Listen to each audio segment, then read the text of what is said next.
Very excited to talk to our next guest. This guy is home team down here in South Florida. He is fighting for the welterweight championship of the world coming up this Saturday, UFC 258, available on pay-per-view. So go buy lots of them, people down here. Go support Gilbert Burns as he's taking on Kamaru Usman. Gilbert, thanks for the time, man. Really appreciate it. Yeah, my pleasure, brother. You were talking about this a little bit on your YouTube page, talking about just how crazy the South Florida MMA scene is down here. Not only that it is just a hotbed of talent, but that, you got almost like the four top guys down here between, you, Kamaru, Jorge, and Colby and all that type of stuff. But like, how crazy is it that it ends up being you and Kamaru fighting? Like, I'm sure like all these times you've envisioned, it's always, you guys crosstown ATT, and then it ended up the whole way that fate ends up is it's you guys see it. That has to blow your mind. It's crazy now. It's crazy. Like, I always see myself becoming a champion, and I always work towards that. But I didn't know it would be against Kamaru Usman. I thought it would be a lightweight until it was impossible to me to make weight again. And I didn't. A couple of years ago, I wouldn't see that coming. But I'm glad that's coming right now. It's against a guy that I know very good, and I have no bad feelings. But it's all business right now. I want to become the champion. He's the champion, so we're fighting.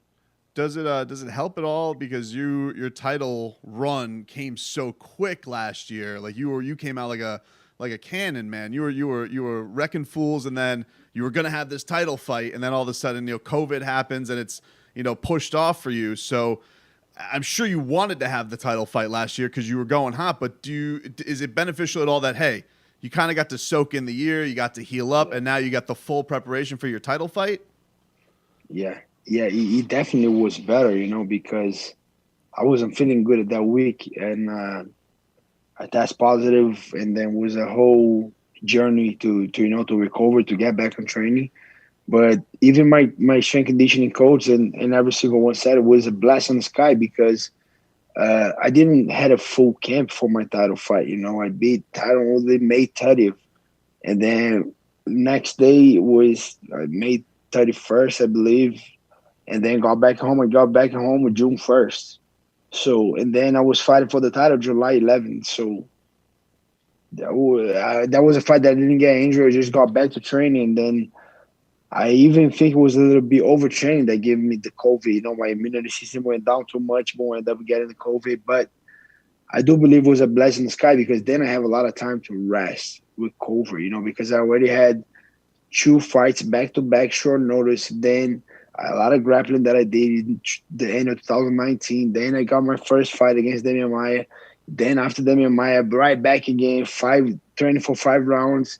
Then beat Tyron Woodley. Then another 5 rounds. It was back-to-back. For me, was very crazy. It was I was super busy the first 6 months of 2020. So then I had time to rest, reset, make a big plan, get stronger, working a lot of little different things, a lot of details that because I was doing camp after camp, I didn't have a lot of time to plan proper and get better on the little details. So I have a lot of that, I put a lot of time into a lot of techniques and a lot of different things that I had to get better on my game, especially strong. I think I get way stronger than last time. So at the end of the day, it was a blessing in the sky. Now I'm in a way better shape, feeling way better, and super excited. Cannot wait for Saturday night. What did you want to get better at? Like knowing that once you got to that championship stage and you got this chance to reset, did you want to sharpen anything in particular? Like, okay, I know I'm going to be fighting,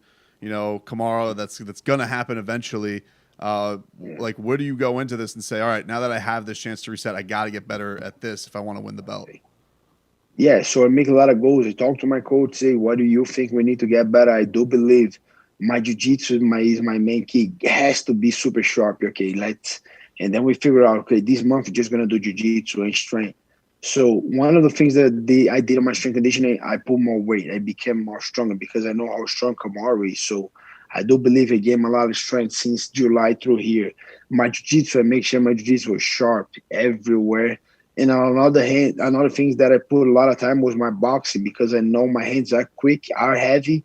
So we work a lot on the boxing, putting more angles, make sure my speed is great, make sure the combos are good, make sure I do both stance, not only orthodox, but start doing a lot of southpaw too. And a lot of little details on the wrestling, take down defense, take down offensive. I really had a big time to improve my skills, and I did that in the best of my ability.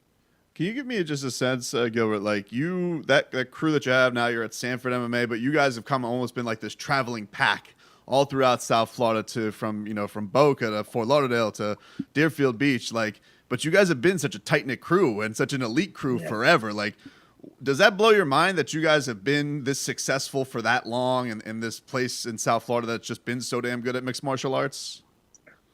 It does sometimes, but we the thing that I believe that make us strong was the united. We were very united. We're not a big, huge like ATT like other teams. We're not that big, but we have a solid group. That we take each other's back, and when anyone is fighting, the attention is for this guy right now. Let's make sure that guy wins, and then we make that circle. Okay, now it's this guy. We let everyone help this guy, and then that's how we do. And then we doesn't have a lot of coach. Now we have like 4 coaches. Crazy, right? Like we have so much fighters. We only have 4 coaches. You got Henry Hoof. Then we got Coach Greg Jones that's here with me. We got Coach Kamaru Usman. We added Wagner Rocha to the grappling, but we doesn't have a lot of coach. And then the other good things that when we don't have another coach, we got a lot of team captains. I'm one of the team captains. We got a couple more guys, and that's how I think we're making things more solid because we trust each other. No coach not there. I'm leading the class, so it's gonna be that way. Who is fighting? This guy. Okay, you guys fighting. You guys are gonna be in the middle. We're gonna push you guys more. So it's kind of the relationship that we build. It's a culture that we build that make us keep successful. Keep us always on the highest level. The always guys, champions or fighting for the title. That's I think the culture that we bring since the beginning. Yeah, because it's like you guys have this thing down here where it's almost like a pro team.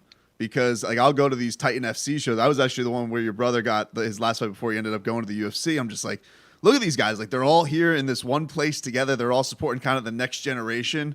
Like it's such a cool unifying thing to see, even though it is an individual sport that you guys are all there to kind of grow together. Yeah, but that's the culture. When these guys are fighting, we're pushing these guys, and everybody's is there for the guy.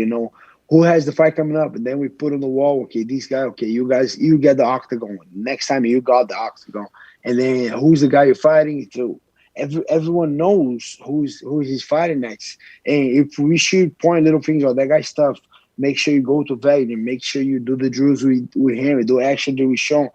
For this fight, you gotta be in shape. So, and that's everybody. That's not me. That's everybody talking to everybody. So we push each other for the best, and we got a lot of new young guys there that the future is going to be bright for Sanford MMA because we got a great coach, great team captains. You just saw Nick Lentz. He just retired from his UFC career. He's going to be one of the coaches too, helping out, building the development team. So he's going to be an exciting one. So a lot of young guys that they're going to bright future for the Sanford MMA. What you've had to have thought about this when you're laying in bed and visualizing winning the championship? What's the first thing you want to do with the belt when you're champ? Like, have you thought about it? Like, do you want to take it anywhere? Do you want to show it to anybody? Do you want to just, what's gone in your mind when you visualize victory? I'm gonna first of all gotta enjoy that with my coaches, because my family's not here, so I'm gonna enjoy that with my coach. But my wife already has a place at home, on the living room to put over there. But for sure, that title is not gonna be on the mind. It's so much people that help me, a lot of teammates, a lot of coach. I gotta make sure I give a little bit to everybody. So first of all, I gotta give it back to all my coaches, all my teammates.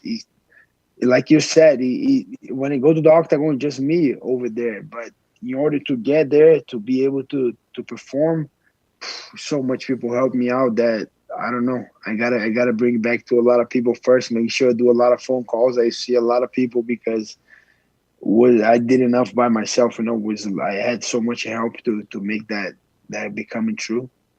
A couple more before we get you out of here, Gilbert. Gilbert Burns is going to be fighting UFC 258 against Kamaru Usman for the welterweight championship of the world. Awesome matchup. Go buy it on pay-per-view coming up this Saturday. This past weekend, Corey Sandhagen had an insane knockout against Frankie Edgar. It was unbelievably awesome for Corey, but and like a huge career moment, but it almost like he felt bad because he did it to such a legend in Frankie Edgar. Is there somebody, Gilbert Burns, a guy who's just good at everything, has every weapon in the tool? Is there a legend you wouldn't want to fight because you wouldn't want to do that to him? I just did with Damian Maia, and I felt the same way. Yeah, I felt very bad, and then I watching the fight back in again. I hope the referee had to stop on the first knockdown because the way he landed, he back hit the canvas very hard, and I thought he was out. That's why I gave that little pause. And was a legendary guy that I came from jiu-jitsu too. He's a guy that I always see, and I always had a lot of admiration. I was a fan of Damian Maia. Ended up fighting him, knocked him out in the first round, and I know what Corey Sandhagen felt. I felt just the same. And just a message to any of your fans in South Florida, man, just before fight night, anything you want to say to them before you step on in there and have, the biggest night of your life? So thank you so much, all my guys from South Florida, for the support. Guys from Boca, Deerfield, like you said, Florida there. We've been there with Hard Knocks, then Combat Club, now Black Series before, and then now it's San for MMA in Deerfield. So proud to represent from Brazil, but now representing South Florida as well, and cannot wait. And Neil, Saturday night, make sure you tune in, UFC 258 and Neil. Can't wait, man. Can't wait. Thanks for the time. Really appreciate it. Take it easy, brother.